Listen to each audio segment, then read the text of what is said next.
Police সদস্যকে মেরে গাছে লটকিয়ে রেখেছে, সেই দৃশ্যটা আপনারা দেখেছেন। ফাঁসির দিয়ে গাছে লটকিয়ে রেখেছে।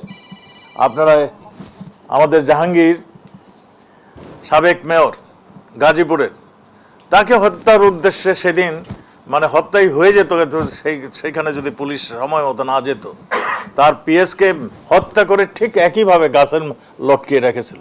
আমরা দেখেছি পুলিশকে টার্গেট করে করে ঘোষণা দিয়ে দিয়ে কার বাড়িতে পুলিশ আছে সেই পুলিশের বাড়ি নির্ধারণ করে সেখানে অ্যাটাক করার আমরা দৃশ্য দেখেছি। পুলিশের এই যে এখন আমাদের আইজি মহোদয় বললেন, পুলিশের একজন শিশুপুত্র, তাকে পর্যন্ত তারা মানে করতে মায়ের থেকে বাদ দেননি। এটাই প্রমাণ করে যে সেই বাগমারার আপনার রাজশাহীর যে সেই জঙ্গির উত্থান, বাংলা ভাই যে উত্থান ঘটেছিল, সেই ধরনের জঙ্গি